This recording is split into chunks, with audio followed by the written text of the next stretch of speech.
This Torah class is brought to you by TorahAnytime.com. Okay, good morning, Rabbi Glatstein. Welcome everyone to the Kollel Agad Pirko here in Kew Garden Hills, New York. Parshas, Acharei Mois, Kedoshim.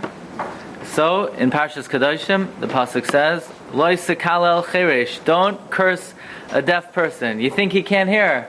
He can't. You still shouldn't do it. V'lifnei iver, before a blind man, lo yisitein milchshal, do not place a stumbling block. V'yareisam elokecha, you should fear your God. Ani Hashem, I am Hashem. Says Rashi, what does this refer to?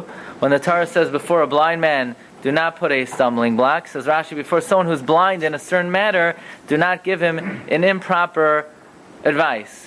Don't say, sell this field and buy a donkey, and you know the real estate market is about to crash. Or you want to trick him and buy the field.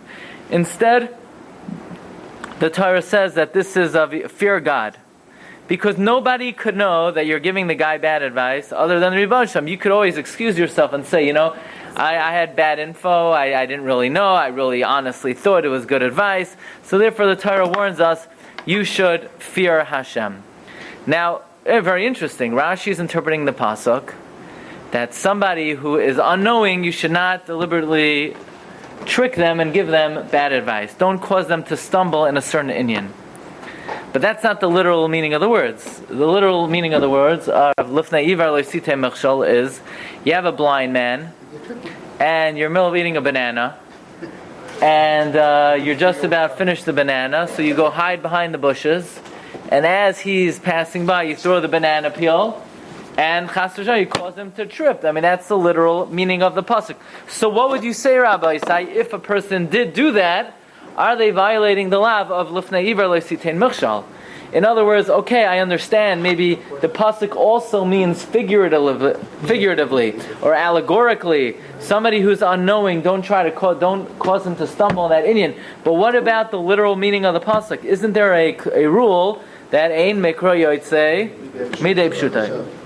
So the Minchas Chinuch says that from the Chinuch and from the Rambam it appears that the pasuk of Lifnei Ivar is completely being taken out of its simple interpretation.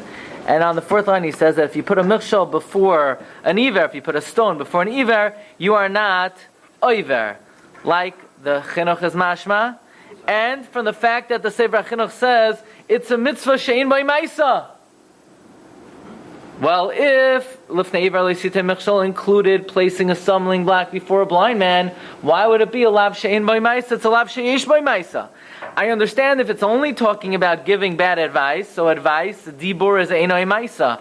But if it included the broader category of even the literal meaning, which we know ein mikra yotz midei pshutai, why would the Rav HaMechaber say that it's a lav she'ein by maisa? Must be this pasuk is not taken literally, and the Minchas Chinuch wants to know why not.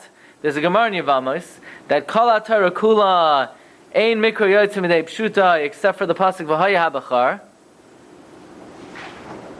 So why isn't this one of the illustrations of mikra yotzei midei pshuta? So the Malbim says something very interesting over here, and the Malbim says that if you know how to read Lashon HaKodesh, you would understand that this pasuk does not mean placing a stumbling block before a blind man. Very simply, because it says Lifnei Ivar Lo Yisitein Milchshal, as opposed to Lo Sasam Milchshal. What's the difference between Sitein and Sasam?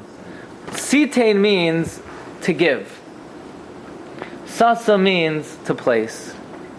If you're standing behind a bush and you're throwing a banana peel at the guy's legs, are you giving him anything? You're not giving him anything. You're placing it down on the floor. You're positioning it, but you're not gifting, you're not giving.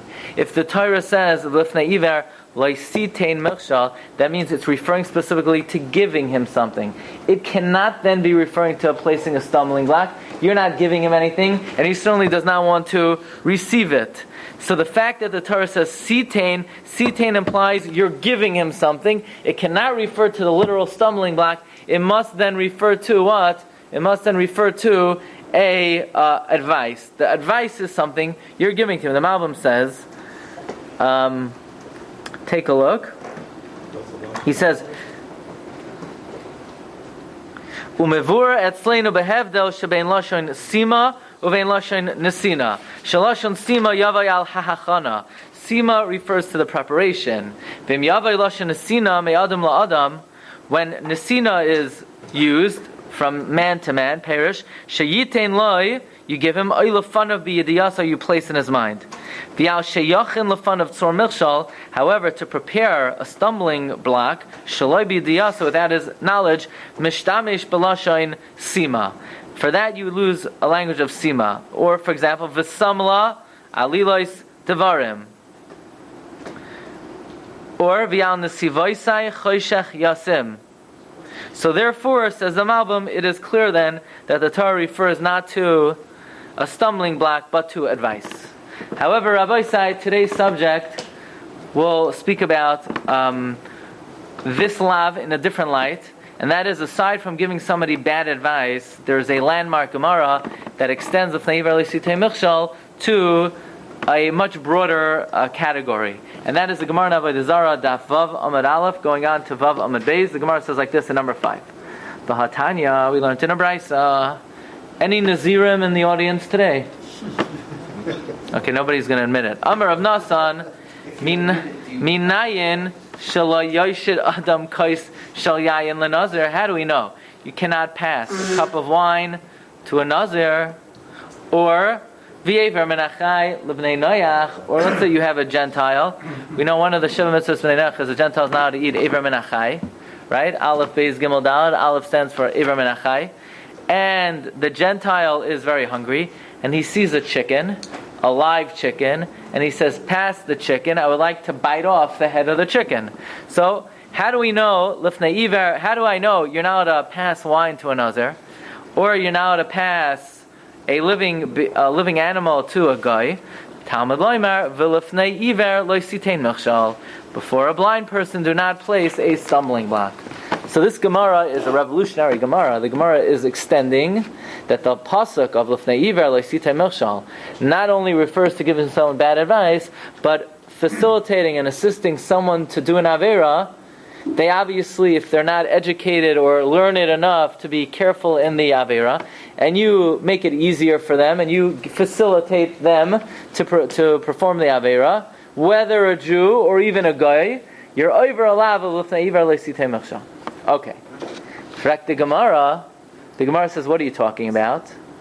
Maybe it's not a nice thing to do, but they could have done it without you. Because the Nazir could get the wine without you. You know, if you're sitting on a table and there's wine on the other side of the table, so you passed it to him.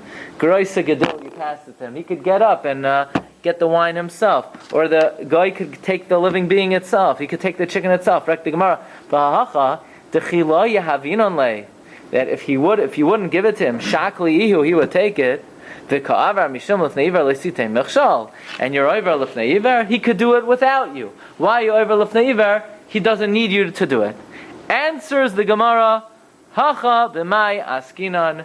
Here, what are we speaking about? Dekoi betray Ivri Nahara, where you're standing on two sides of the river. So let's talk about the Hudson River. On one side of the Hudson River, there's a Nazir, and on that side of the Hudson River, they don't sell yayin, and on the other side, they sell a lot of yayin. So the Nazir says, hey there, would you mind throwing me a bottle of Bartanura? You say, how do you know about Bartanura? He says, on every single billboard in New York City, Bartanura. So pass me a Bartanura, or Genesee, right? Perfectly balanced. What? Genes. Thank you. So pass me the bottle of wine. Pass me the bottle of wine. So he throws over the bottle of wine, says the Gemara, you're over Lifnei Iver lo sitein michshal, or you take the chicken and you put in a little bag, you tie the bag, you slingshot it across the river, you're over Lifnei Iver lo sitein michshal.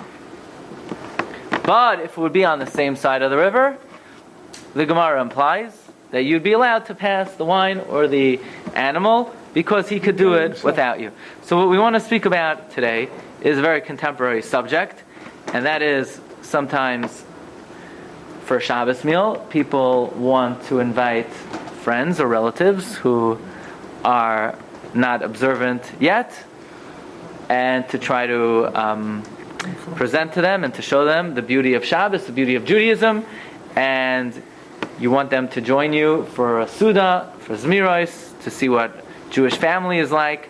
The only problem is, in all likelihood, they're going to drive to your house, and even if they come before Shabbos, in all likelihood, they're going to drive home. So the question is, are you allowed to? Now you have good intentions, you have lofty intentions, maybe even you want to be makarev them. On the other hand, you're putting them in a situation where you're facilitating or causing them to drive on Shabbos. Had you not invited them, what would they have done? Would they have driven anyway? Maybe, probably. So the question is, let's safely assume that if you would not have invited them, they would have done something and they would have driven anyway. So you're not necessarily causing them to drive. So at first glance, the Gemara seems to be saying that it's only a violation of Lifnei Iver Le'Sitein Melchshal if they could not have done it without you. But presumably, even if you don't invite this person or this couple, they would have driven without you. So that's analogous to one side of the river, and it should not be a problem of Lifnei Iver Le'Sitein Melchshal. So at first, right off the bat, I think it's pretty reasonable to assume that it's analogous to one side of the river, and it should be okay. However, there is a Mordechai in Masechta Avodah Zarah, and the Rosh also quotes this Mordechai, and the Mordechai introduces to us a very important concept. So, anybody here in the garment industry, okay, I know there are no Nazirim, but at least in the garment industry, anybody here used to be in the garment industry, sold clothing. What? I passed on the street. You pass on the street. Okay. So let's make believe somebody has a store, and in his store he sells begadim for koimrim, for priests, and he has very sharp looking dress and shirts for priests. Priests really look dazzling in the garments that you have in your store. In fact, well, yeah. Okay, so that's a good example. Let's say you want to sell icons or different little getchgalach, but the case of the Mordechai is you want to sell big day koimrim, and the koimer is going to go, he's going to put it on, and he's going to sing his heart out to his avodah zarah on the Yom Edom. So the question is, are you allowed to be a merchant for the garments of priests? They're going to use it for their idolatry. And now the question is, could a Jew be in that line of business? Well, the Mordechai on the 5th line quotes the Aviha Ezri in the name of his father Rabbeinu Yoel. V'chein oimer, he says like this. He says, V'chein oimer Rabbi Aviha Ezri b'sifrai mishem aviv Rabbeinu Yoel lehater limkar la'ovei koichavim bigdei hakoimrim. You're allowed to sell to the idolaters their big day avodah zarah, shemaranin and bahem, that they sing in them, la'avodas koichavim, kol heicha de islam l'koimrim achrini. You know why?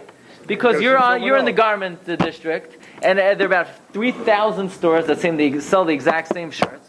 So if this koimer does not buy it from you, he'll buy it from his cousin, a Christian. Why is he coming to you? Well, everybody always likes to shop Jewish, but it's not like you're being machshel him, because he'll get it anywhere. So says the Mordechai, since this is analogous to chad ivri denara, it's all on the same side of the river, it's mutter, there's no lifnei ivar. If you give a discount price lower than anyone else, you'll cause them to come to you. True. But he could have gotten it. If I wasn't here, he would have bought it elsewhere. So even if I didn't have a store, he would have got the garment. I could give out balloons. I could give him a button. I could say buy one get one free. He doesn't need me.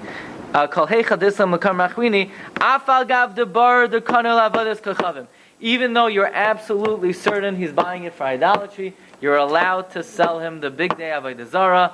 This is the psak of the Mordechai. Okay, the Rosh also agrees to that psak. That bottom line is, if somebody could do the avera without you, it's mutter. So if you ask the Mordechai, can I invite an irreligious relative to my house for Shabbos? I know 1,000% that they're going to drive to me and drive home. L'chayra, the Mordechai would say, absolutely fine. Why? Because I'm not causing them to sin. They would have driven without me. By the way, the Rosh in number 9 in Masechta. Okay, fine. That's the opinion of the Mordechai. Comes Tosfos, and Tosfos in Masechta Shabbos is talking about that famous first Mishnah, Masechta Shabbos, that we know to violate Hoitzah on Shabbos, you have to accomplish 3 tasks. You need to do an Akira in one Rishus, you need to transfer the Rishuyos, and you need to do a Hanacha. Okay? So if the Balabayas picks up his bread in his Rishus HaYachid, sticks his hand out into Rishus HaRabim, puts it down onto the floor, the Balabayas is Chayev. Or if the Ani picks up his basket in Rishus HaYachid, sticks it in the Rishus HaRabim, sticks it into Rishus HaYachid, puts it down, the Ani is Chayev. But now here's the Shaila. The Balabayas picks up the roll of bread.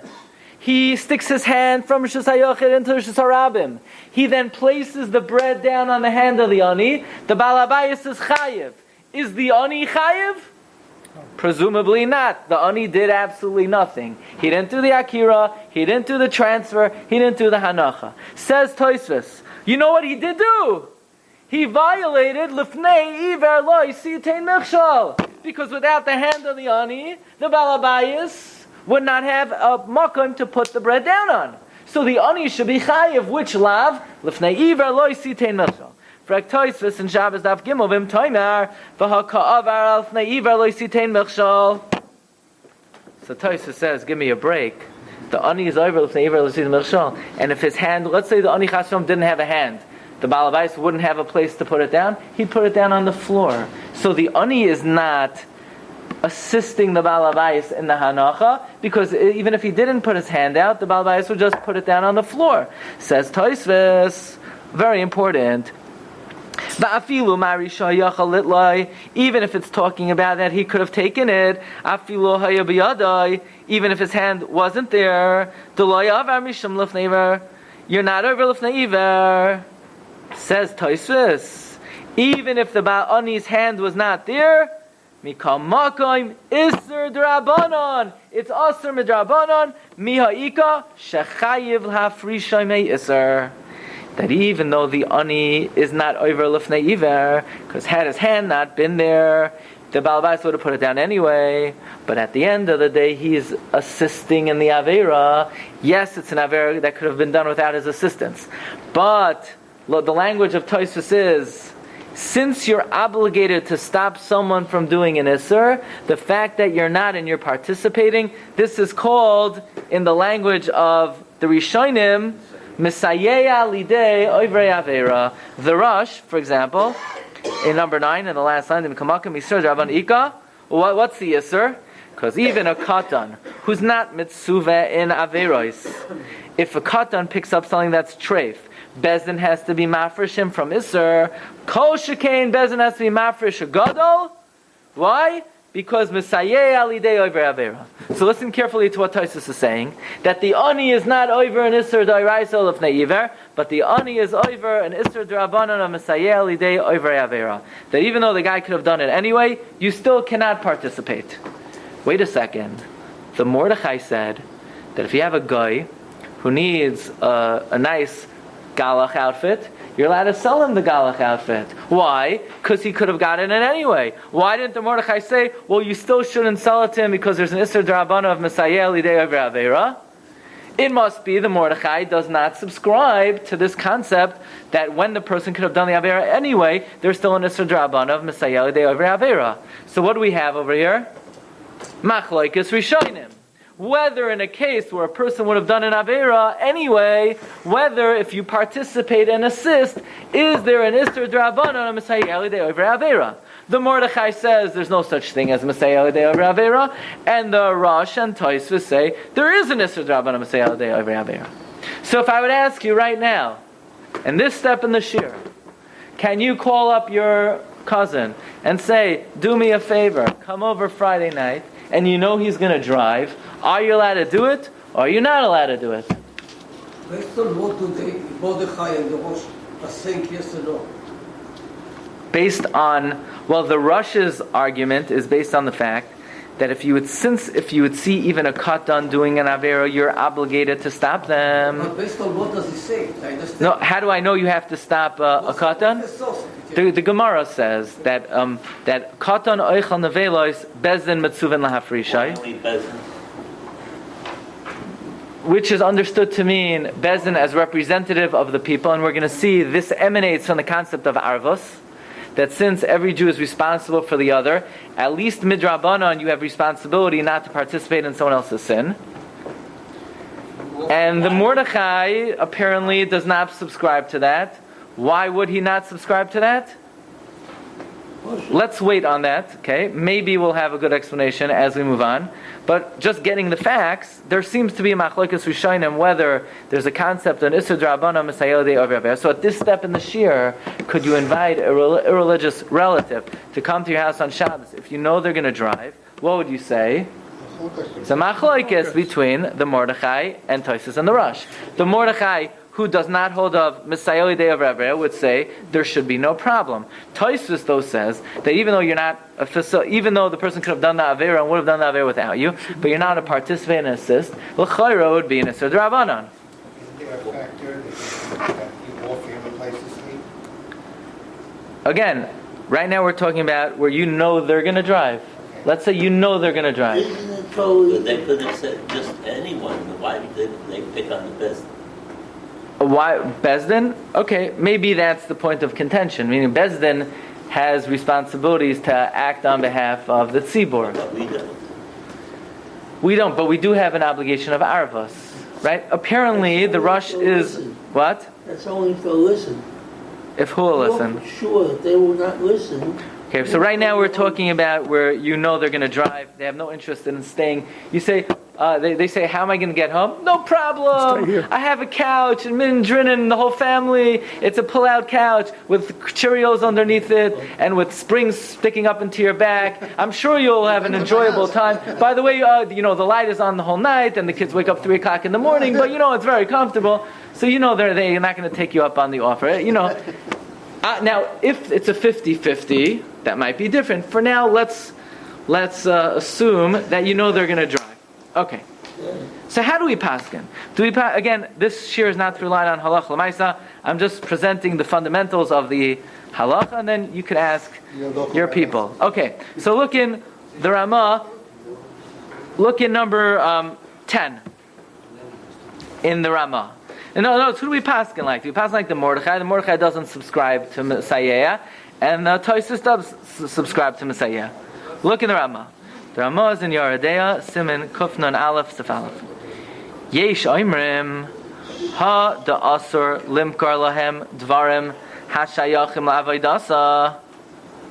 That which you're not allowed to sell them things that are connected to their avodah. In other words, the Ramah is talking about the case of the priest. That's only if they couldn't have gone without you. If they could get it elsewhere, you could sell them anything. So according to Ramah is saying that if they could get the Getchka outfit elsewhere, if they could buy their costume elsewhere, then you could sell it to them. Who is that like?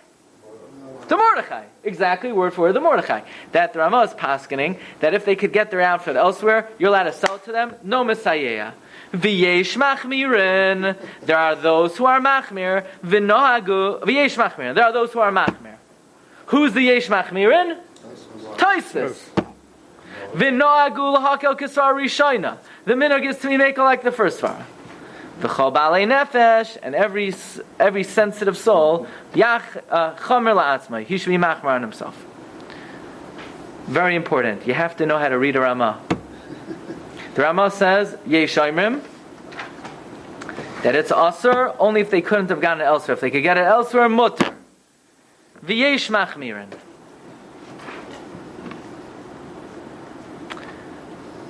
If you would ask the Rama and put the Rama under pressure and say, Rav Moshe, bottom line, I have a relative, I have a cousin, and if I don't invite him for Shabbos, my aunt is going to wring my neck, and she's never going to forgive me, and it's going to cause machlokes in the family. I don't want chumras, I want halacha. Am I allowed to invite them for Shabbos? What would the Rama say? Yes. Absolutely yes. Why? But the Rama brings two opinions. Says the Chavos Yair, you have to know how to read a Rama. When the Rama says v'yesh machmirin, there are those who are machmir. What do you mean machmir? If you ask Tosfos, am I allowed to do this? Tosfos would say no. According to Tosfos, is it a chumrah? It's not a chumrah. It's an isser d'Rabbanan. Misayeh lidei over avera. Tosfos wouldn't call it a chumrah. Tosfos would call it an isser d'Rabbanan. Isser d'Rabbanan are big stuff. You know, you have to give up all your money not to violate an Isur D'Rabbanan. Isur D'Rabbanan in certain ways are more chumur than Isur D'Oraisa. Why is the Rama calling it a chumrah?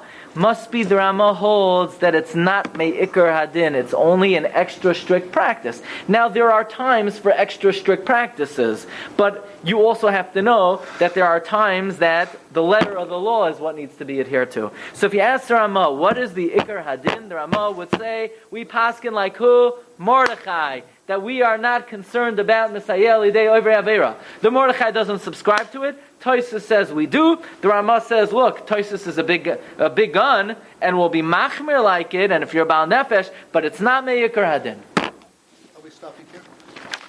So right now, if we would stop right here, could you invite people to your house for Shabbos, especially under the pretense of Kiruv, and to bring them closer to Torah mitzvahs? You got to say yes. Yeah. According to Rama, yes. The thing is, the shiur is not over yet. And we have to know, what does the Shulchan Aruch hold? Because the Shulchan Aruch does not address the issue of Messiah over here.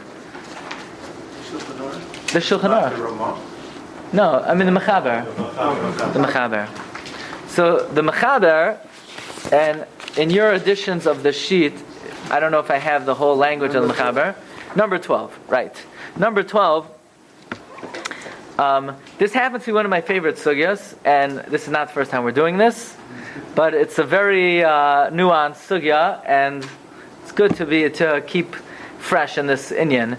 The Shulchan Aruch talks about the various cases of the ani sticking his hand in with the basket, the Baal Bayis putting his hand out with the bread, and the Mechaber concludes, what if the Baal Bayis does an akira and the ani does the hanacha? In other words, the Baal Bayis picks up the bread and the ani takes it from his hand. So the Baal Bayis did the akira and the ani did the hanacha. What's that called? Shnayim sha'asuhu. So shnayim peturim, pater avalasar. But then the Mechaber says,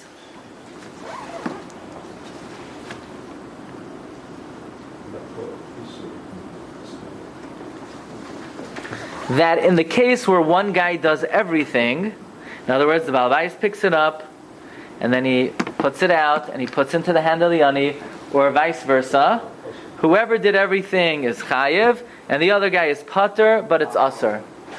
And the Magen Avram says, why is it aser? Because of neiver. Assumingly he couldn't have done it without you. But what if he could have put it down without you?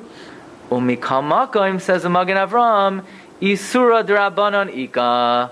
There is an Isur d'Rabbanan. Why? The afilu katan oichal nevelos. Even a child who's eating nevelos, Bezdin mitzuvim lahafrishai. Bezdin is commanded to separate him. Kol shekain gadol. Certainly a gadol shlo yisayeh eloi cannot assist. Who is the Magen Avram paskening like? The Magen Avram is paskening like Tosfos. The Rama paskened like the Mordechai, that it's mutter, there's no Messiah. The Magen Avram is passing like Tosfos, not yesh machmirim, but it's aser. It's aser. Magen Avram passing like that, it's aser. So right now, if I were to ask you, could you invite someone to your house Friday night? If you're Sephardi, yes. What would you say? The Rama would say, it's okay. You can't, I can't. And the Magen Avram would say no. So you say, okay, it's a suffix d'Rabbanan. Yeah, but I would say, even the Ramah doesn't say, even the Ramah says you should be machmir. If the Ramah wouldn't bring in the yesh machmirim and bal nefesh yachmir, then you could say, okay, Magen Avraham says no, Ramah says this. But even the Ramah is suggesting that you should be machmir, so you wouldn't throw tomatoes at somebody who invites somebody. They could rely on the Ramah, but you wouldn't necessarily advise that this is the best way to go. Could you say that the Nevel is a special case because of Matam Tevis Alev? Iver Menachai, you mean? Yeah. No, Matam you're saying Nevel, right. Iver Menachai, but then you have Yayin for a Nazir. If I was saying in this case, Matam, we stop a kata from eating Nevel. Oh, you mean you want to challenge the whole concept of the Toisus in general, that maybe you're saying maybe the reason why the Mordechai would only say... In other words, how does the Mordechai who doesn't subscribe to Messiah address the fact that we have to be mafresh a katan from eating nevelos? You say, well, that's more chamor? Yeah. Maybe. I hear the point. I hear what you're trying to say. Okay. He could come before Shabbos on Friday. He could have, should have, but you know he's not. Right? You know he's not. He came. Okay, so Marav Rabbi say, up until this point in time, we have two camps. We have the Mordechai camp, who the Ramah sides with, that there's no concept of Messiah, and you have the Tosfos camp, and the Magen Avram's camp, and maybe the Shulchan Aruch's camp, that there is Messiah. Comes the Shach, and the Shach revolutionizes the Sugya. The Shach says, heaven forbid that there's a machlokes between the Mordechai, that the Mordechai doesn't hold the Messiah, and Tosfos does hold the Messiah, and the Rosh does hold the Messiah. Why heaven forbid? This wouldn't be the first machlokes Rishonim in the world. Well, the Shach says, what are you talking about? The Rosh, who was, if you look back at number 9, the Rosh wrote, like Tosfos, that the ani is over Messiah lidei over Avera because Bezin is mitzuvin lahafrishai. That very same Rosh writes the same words as the Mordechai, that if the priest could get his outfit elsewhere, you're allowed to give him the outfit. What happened to Messiah lidei over Avera? There's a steer in the Rosh. Because you want to make it machlokes Mordechai and Tosfos, the Rosh writes the same words as a Mordechai and the same words of Tosfos. The Rosh writes, if the guy could get his outfit elsewhere, it's mutter. And the Rosh writes that even if the Baal Bayis could have put it down without the ani, the ani is over Messiah over Avera. So how are you going to reconcile the Roshes? It's a steer in Roshes. It's also a steer in Rabbeinu Yerucham's. He writes the exact same thing as a Mordechai, and he writes the exact same thing as Tosfos. And therefore the Shach says, the Mechilas Kvoid Tairoscha of the Ramah, the Shach writes, the Ramah misunderstood the machlokes Mordechai and Tosfos, that there is no machlokes. Says the Shach, the Ramah did not learn the sugya correctly. There's no machlokes Mordechai and Tosfos. The Mordechai was talking about priests, and Tosfos was talking about Yidden. What do you mean? Says the Shach, the concept of Messiah lidei ovrei avera is learnt out from where? That if Bezdin has to stop a katan from sinning, certainly they can't assist anyone to sin.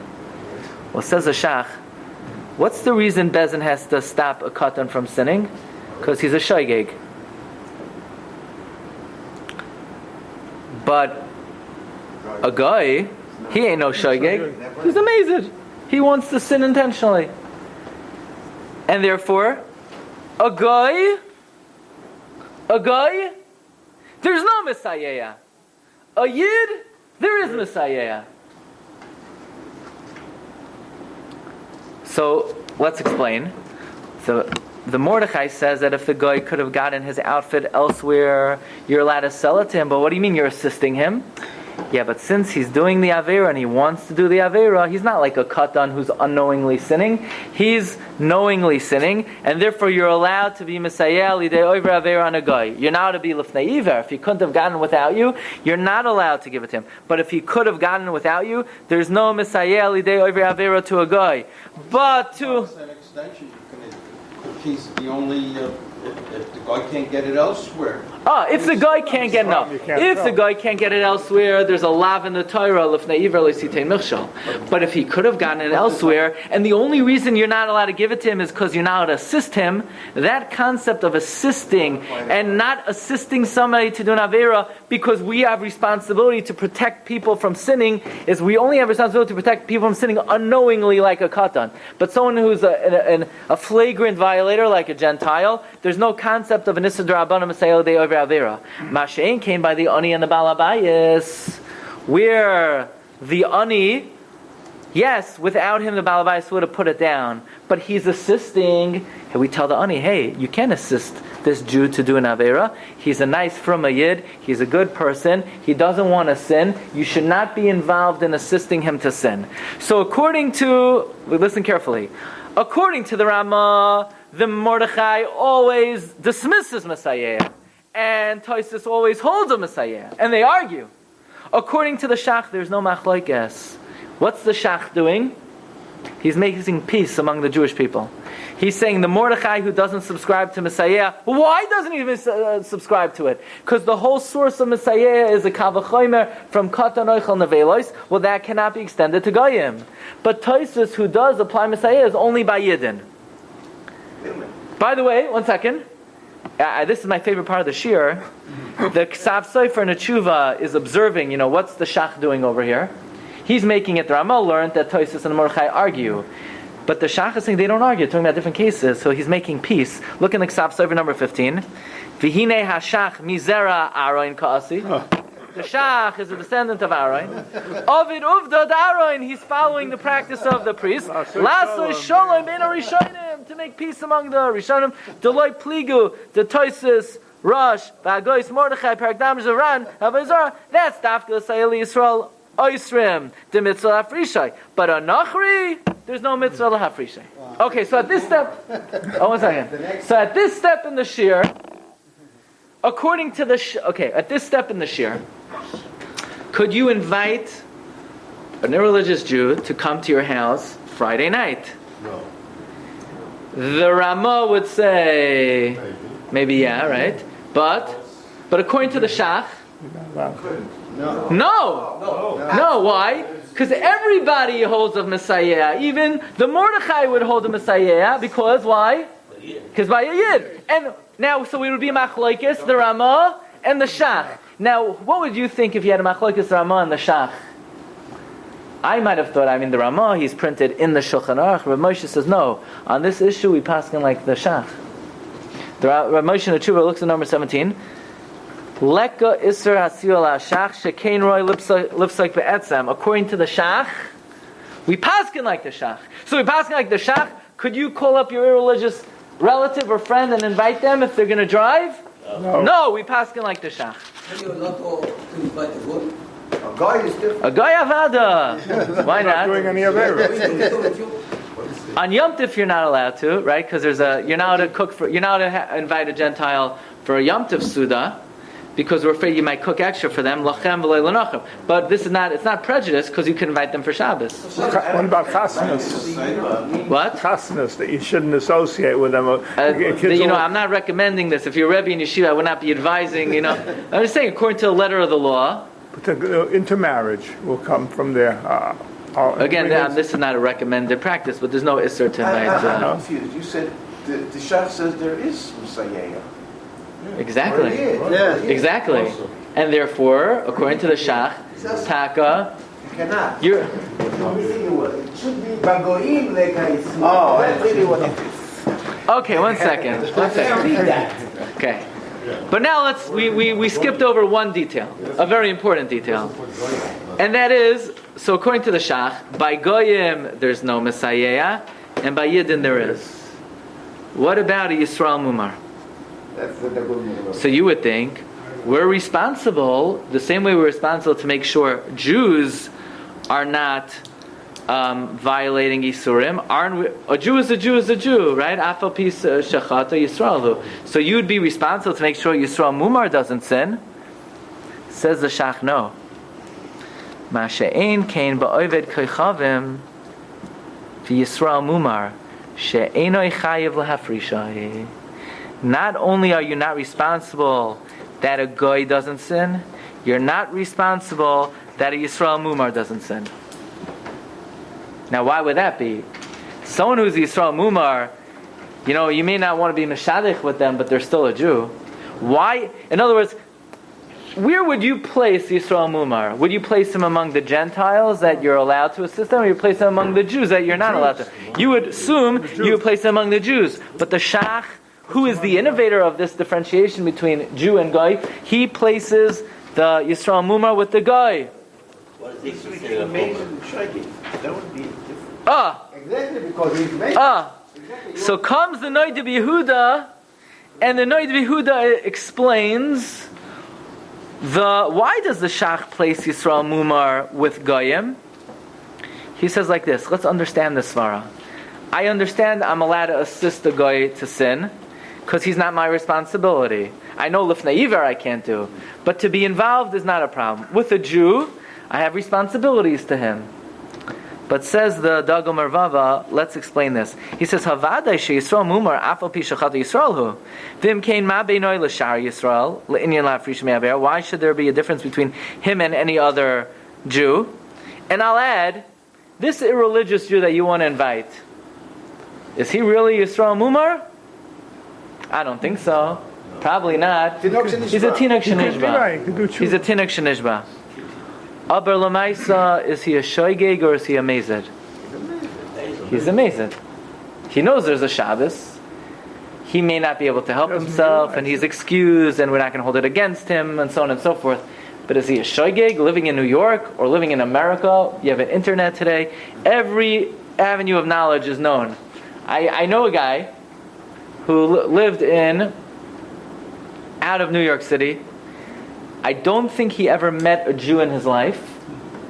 And he converted and he became a Satmar Chassid.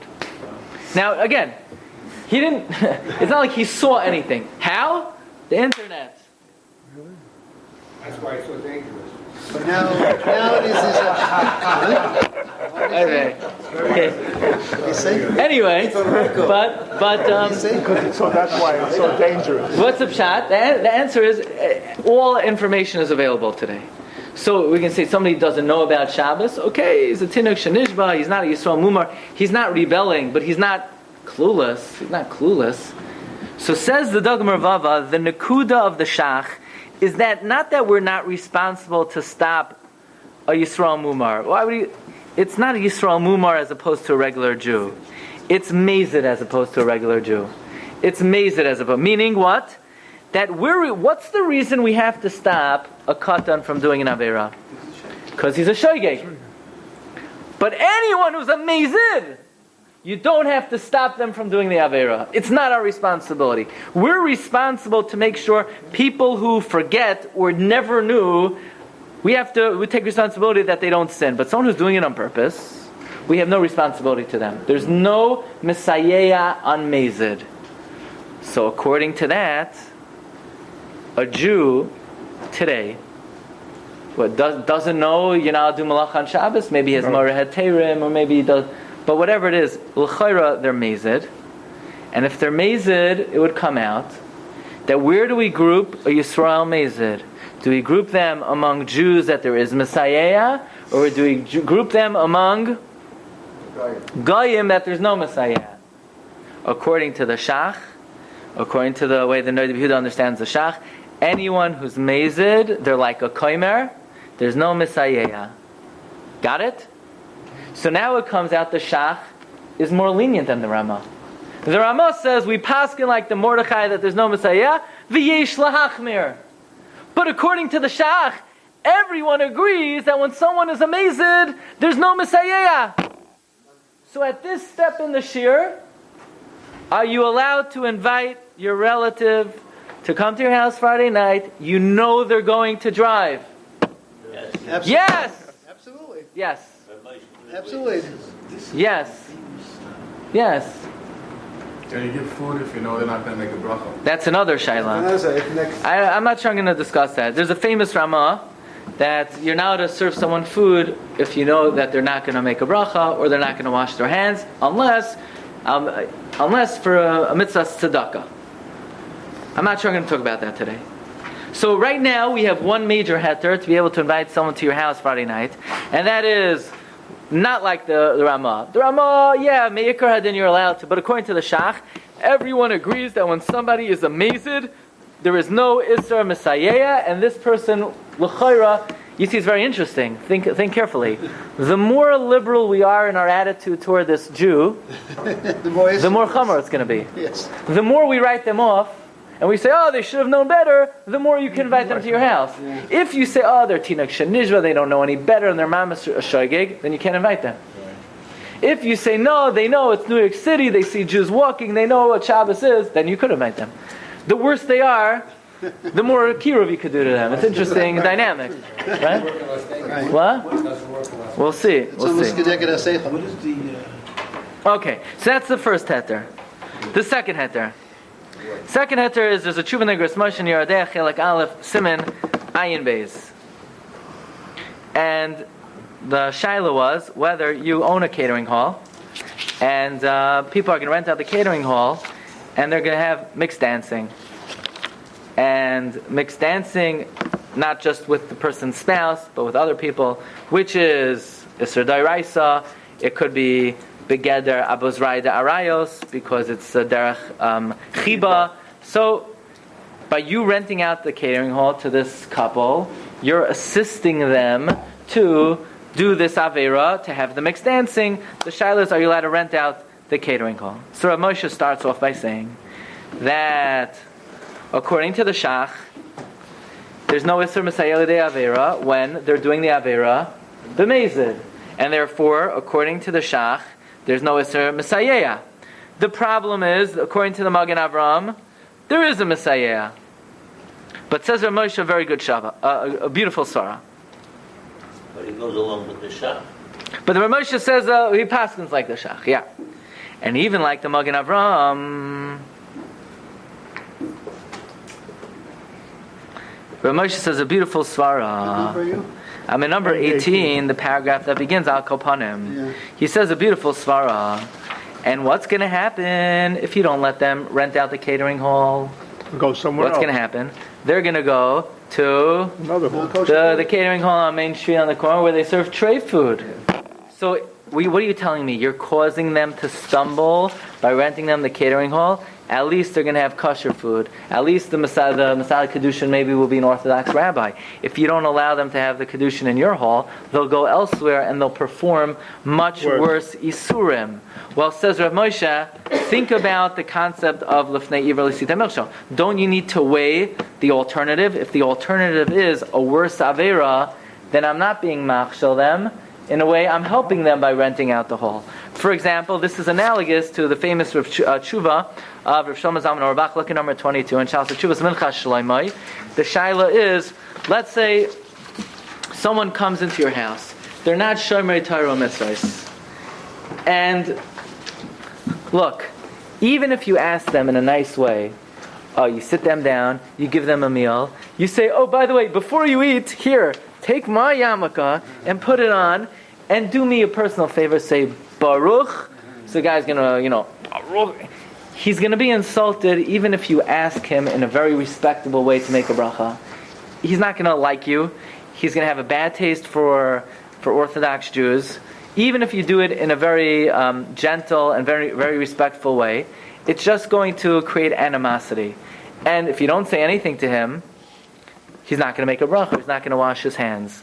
So Shlomo Zalman feels that there's a legitimate heter, even though the Ramah in number 21 says you're not to give bread to someone who's not going to wash their hands, and you're not to give food to someone who's not going to make a bracha. Rav Shlomo Zalman says you have to understand the dynamic of Lifnei Iver L'Sitei Machshal. What's going to happen if you don't give them the food?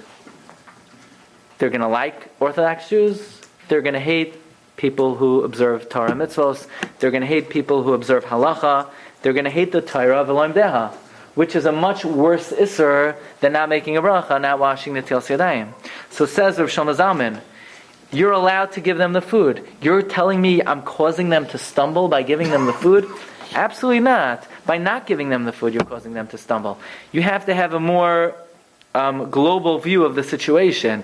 You can't have such narrow vision. Oh, if I give them the food, I'm causing them to not make a bracha. Yeah, but in the greater scheme of things, you're actually instigating more harm by not giving them the food. So too says Rav Moshe in this case, by not renting out the catering hall, you're actually causing more harm than good, and therefore Rav Moshe says it would be mutter to give them the catering hall. The third heter. Right, Rav Moshe also. Rav Moshe is talking about the catering hall, and Rav Shlomo is talking about the situation of food. Rav Moshe gives another svara, a very beautiful svara, and that is in the final paragraph in number 18. Rav Moshe says you have to put on your lumdisha glasses and analyze, what am I giving the person? I'm giving them a catering hall. What is a catering hall used for? Getting married. Is the marriage a permitted marriage? Yes. Is the rabbi an Orthodox rabbi? Yes. Is the Kedoshim good? Yes. Is the food kosher? Yes. But they're also going to have mixed dancing. A catering hall, you would not say its primary function is for the dancing. The primary function is for the wedding. The dancing is a subsidiary activity that's also being done. Says Rav Moshe, you need to look at the primary function of what you're giving to that person. You're giving them a catering hall, which is primarily used for the marriage, which is beheter. Oh, there's also a secondary thing transpiring, which is the mixed dancing. That's secondary, and that does not answer you from renting out the catering hall for them. What would you say if you invited... So 1 second. Coming back to the case of inviting someone for Shabbos. According to Rav Moshe's svara, that you're allowed to rent out the catering hall, because if you don't rent out the catering hall to them, they're going to go elsewhere and do bigger isurim. Would I be allowed to invite someone Friday night? You could make the case, according to that svara, that I can. Because if I don't invite them to my house Friday night, they're going to the treif restaurant, they're going to the disco hall, they're going to the maves, they're going to... they have so many options of violating much, much worse isurim. If anything, by them coming to my house, at least the 3 hours they're sitting by my table, they're not doing anything wrong. They're just on the way there and on the way back. Or, when I invite them to my house, the main purpose is for the meal, for the camaraderie. The driving is sort of secondary result. You could also make the case, according to Rav Moshe Svara, that you could do it. Let me tell you another svara. Do you remember the Shach? The Shach, the Kohen, the great Kohen who likes to make peace between the Mordechai and Tosfos, that the Shach wants to say, the Mordechai and Tosfos, they both agree. The Mordechai by Goyim does not hold the Messiah, and the Tosfos by Yidden does hold the Messiah. The Ksav Sofer wants to make another split between the Mordechai and Tosfos to explain how they agree. I have a store. I sell priest outfits. I sell priest costumes. When I sell the priest the costume, he's doing something wrong then? No. What happens? He has to wait till, Sunday. And on Sunday he'll take the outfit and sing to the Yozel. At the time I sold him the outfit, I did absolutely nothing wrong. I just provided him with something that he could then take that item afterwards and do something wrong. Then there's no Messiah. Mashain Kain, the Nazir. At the moment I give him the wine, he's drinking the wine. I'm giving him the wine to drink. So at that very moment, I had a yad in his avera. So when is there Messiah? When I'm assisting B'Shas Maisa. But if I'm doing something that later on the person needs to go and take that item and do the Isser with, there's no Messiah. Lifnei Iver, it doesn't matter if it's now or if it's later, but the Isser Drabanan of facilitating and abetting, the Isser Drab Messiah, says the Ksav Sofer, is only if my assistance is transpiring B'Oisa Maisa B'Shaitoi at that moment. But if my assistance is not transpiring at that moment, then, like the case of the Kaimer outfit, I'm giving him the Kaimer outfit, so he has to wait till Sunday until he uses it, it's mutter. So what would you say then about inviting somebody to your house Friday night?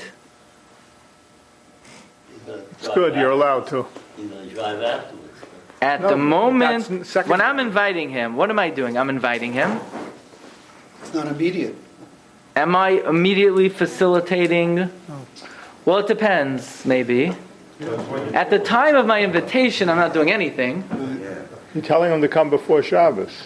If he comes before Shabbos, then there should be absolutely nothing wrong, because my assistance is not taking place at the time he's doing the Avera. You didn't tell him to drive home. No, but you know he's going to drive home. Right. So that means at that moment, whatever I'm doing has ceased at the time he's doing the Avera. Yeah. I gave him Moser Shmuz for 10 hours. I gave him You offered him a bet. I told him you're not allowed to do it. Let's say you gave him, but he said I'm going to do it anyway. You know what the best thing is? Send the food to his house and tell him to stay there. That's a good Kiruv technique, you know? Stay home. You're a Rasha Marusha. Stay home. Hashem hates you. Give him kosher. You're a Machal Shabbos. Don't step foot in my house, but here's a nice package. Don't you dare leave Don't your... come. I don't want to see you again. What? Don't light a I fire. mean, you're causing him. He might stay home to eat the pizza, or pizza from Pizza Hut. I don't know. You're causing him to get into a car and to drive. So? The car might break down. He might, you're causing him more of a source than. Well, he's going to stay home in contemplation and doing yoga? You're sending the What's he food going to be to his doing? house. What? You're sending the food to his house and saying, "Hey, bon appetit, enjoy it." But it doesn't work. Don't go. Doesn't work out. You can't influence. Okay. Another interesting tshuva. You say that to your mother-in-law. A tshuva in the Marsham. The Marsham has a very interesting tshuva. You have a storefront. You want to rent it out to somebody, and a guy comes to you. What do? Me barber. What? He's a barber. When do you barber? I only do barber on Sabbath.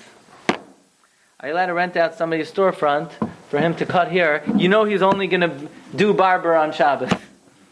Me only do barber on Shabbos. Me Jew. Yeah, me too. Says the Marsham Mutter. Why? Marsham says a very interesting svara. The Isser of Messiah is if the Nazir needs the Yayin. So you're giving him the item with which he does the Isser. Or the guy needs the Ever Menachai, so you give him the item with which he does the Isser. But to provide him the arena in which he will be performing the Isser, but not the item with which he does the Isser, it's mutter. In other words, if a guy says, me needs scissor to cut on Shabbos, you cannot give him the scissor to cut on Shabbos, even though he could buy the scissor without you.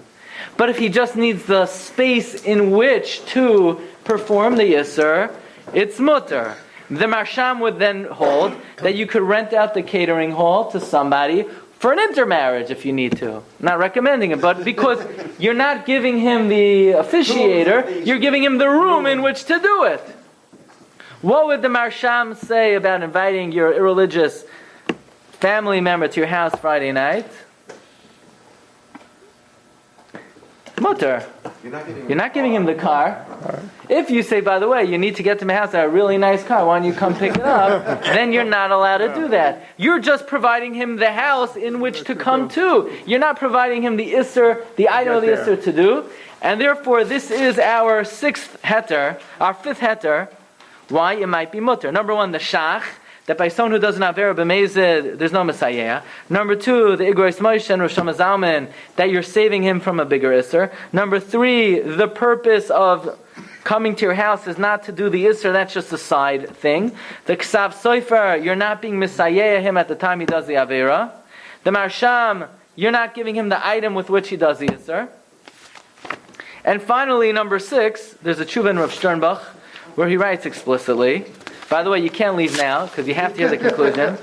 Rav Sternbuch says that you have to understand, it's similar to Rav Shlomo Zalman, the broader picture of Lifnei Iver Leisite Mechshal. Somebody had a shaila. They have parents who are not yet Shabbos observant, and he wants to invite them to their house to be with the family, very, very likely that after a while, when parents come and eat with their children and enjoy the Shabbos, the rest of the family, it will turn them around. The only thing is, they're not going to stay in your house.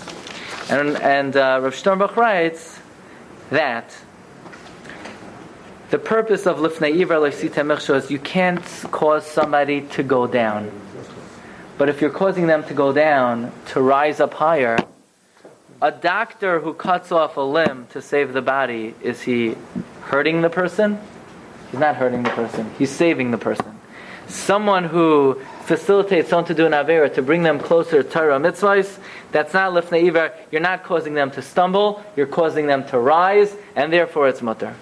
So it seemed that, and by the way, if you could give me 6 more minutes, there's a very strong basis for this from Rabbi Kiva Eger. There's an amazing halacha in Rabbi Kiva Eger. The halacha is that a woman is allowed to shave her, to shave the side of the head. There's no isser of loy sakifu pa'as roshchem. A man is not allowed to shave the sides of the head. A woman is allowed to. The shaila is, can a woman shave a man? In other words, a woman can be a nikuf, can have it done to her. A man cannot have it done to him. But could a woman be the makif on a man? Yeah, the man would get an isser. Will the woman get an isser if she shaves the man's head? So Avada, says Rabbi Kiva Eger, she can't do it because of Lifnei Iver Leisitein Michshal. Because the man can't be a nikaf. But says Rabbi Kiva Eger, not so fast. Listen carefully. Rabbi Kiva Eger says a wondrous svara. Says Rabbi Kiva Eger, if this man would have done it himself to himself, he would get 2 isurim. First of all, it's being done to him, and he's doing it. For the woman to do it to the man, only one is. She's saving the man from being the makif. So maybe there's no lifnei iver. Why? Because she's not causing him to stumble. She's causing him to get off the hook. Because if he would have done it, he would have gotten 2. Now that she's doing it, she's saving him from being the makif. Maybe there's no lifnei iver. So, one. So from here, and there's no lifnei iver at all. Because in the long run, she's helping him. So from here we see a concept that when it comes to lav of lifnei iver, if in the long run you're trying to help somebody, there's no lifnei iver. So the question is, so bottom line, we have so many valid heterim. Can you invite someone to your house for Shabbos if you know they're going to drive? No. Rav Moshe says no. Why? Says Rav Moshe, not only not allowed to, it's the worst avera in the Torah. What is the avera? Again, I'm not talking about where they might stay, like you mentioned in the beginning of this year. If they might stay, so then I'm not causing them to stumble. How? Now, what percent do they need to stay? So Rosh Hashiva and Chavetz Chaim said 10%. It has to be 10%. 10% are going to stay in your house, you can invite them. But if 0%, now many poskim Bizman Hazeh argue on Rav Moshe. But I'm here to tell you the psak of the Gadol. Rav Moshe says, if you know that they're going to drive, you can't. Why? But we have so many svaras.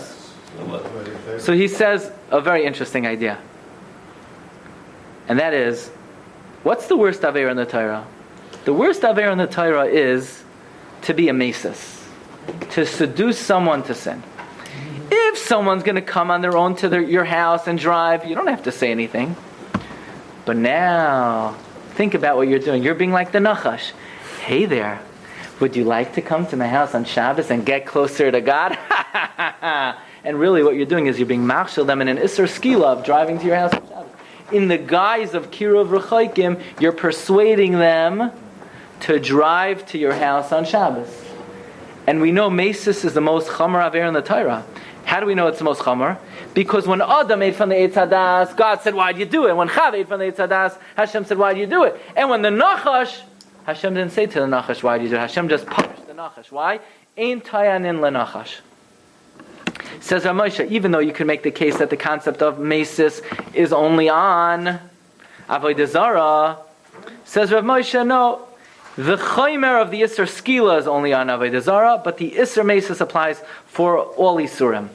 Even though you could say that's a little bit, that's questionable. Why am I a mesis? I'm trying to help the guy. I'm trying to bring them closer to Torah mitzvahs.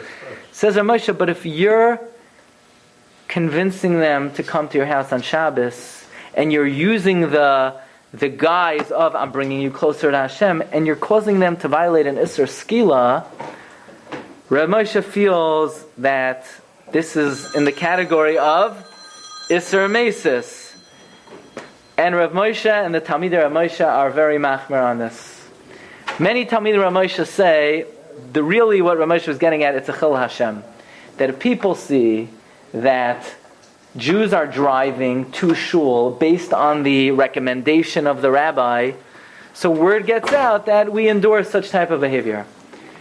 But what Rav Moshe writes in his tshuva in Orach Chaim, Siman Tzadi Tes, on the 40th day of the Omer, in the year Tafshin Yud Gimel, it was that, he wrote this to Rav Naftali Kalbach in Detroit, that if you know for sure they're going to come to your house in a machine, by the way, the machine he was referring to was the car machine. So Rav Moshe says like this: if it's impossible that they don't drive, not only is it lifnei iver, it's an Isser Mesis. If it's possible not to drive, then there's no Isser Mesis. However, there's a question about lifnei iver. Therefore, Rav Moshe says like this. He said, let's read it. Nishalti mi Rav Naftali Kalbach mi Detroit, im yesh Isser lifnei iver lahazmen anoshim she'avayu l'spalo b'Shabbos lebeis hakneses. It's not only to your house. Could you invite someone to come to your shul if you know they're going to drive? Says Rav Moshe, to invite someone. Again, you're not just putting up a sign, the shul is open. You're calling up someone, do me a favor, Rabbi Yid, could you please come to Minyan tonight? You know the guy lives 4.5 miles away. So you're convincing them to do an Aveira. So Rav Moshe says, you're not allowed to do that. Vada Yasser, fu oid garua me Isser lifnei iver, sha'arei hu oid be'Isser Mesis. Even though the Isser Mesis for Skila is only for Avodah Zarah, but the concept of Mesis applies for anything. And says Rav Moshe, lifnei iver would be even for those who are not so far, if you know they're not going to walk. Meaning somebody who lives within walking distance, but you know they're going to drive, so it's not Mesis because they don't have to drive, it's lifnei iver. Again, you know they're going to drive. Yeah, but Mesis, the idea of Mesis is to undermine somebody that you should go to away from Judaism. And here you're doing everything to bring them closer to Judaism. So true, in the global picture you're trying to bring them close. Closer. So Mesis, but that's the definition of Mesis. Basically, Rav Moshe seems to be arguing that the ends don't justify the means. And this particular means of bringing them closer to Judaism entails desecrating the Shabbos. And why are they desecrating the Shabbos? Because you encourage them to. But why is it Chabad argues on this, Rav Moshe. But I'm only here to tell you what I think, based on what Rav Moshe says. And Rav Moshe, also, by the way, there's a tshuva in the Shas Tshuva Shevet HaLevi. Look at number 27. He says, Asr lazmino l'Shabbos in Yodea she'inag b'rachav. 23rd. So Moshe maybe can make a feeling between inviting somebody out of a shul, which is sort of it's a public kind of thing. Inviting somebody to your house is a very private kind of.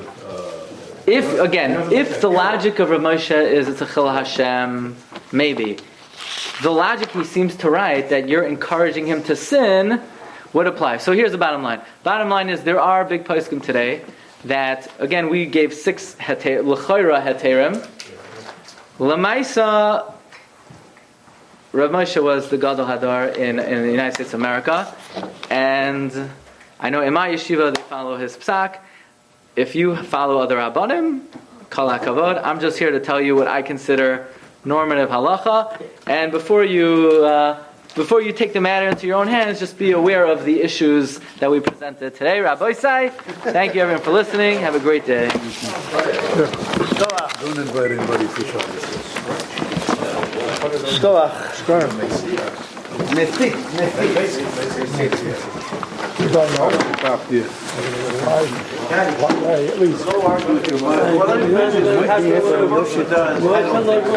What? He says it's too much of a stretch. I said, the promotion says it's not something. I don't share about my own mother's.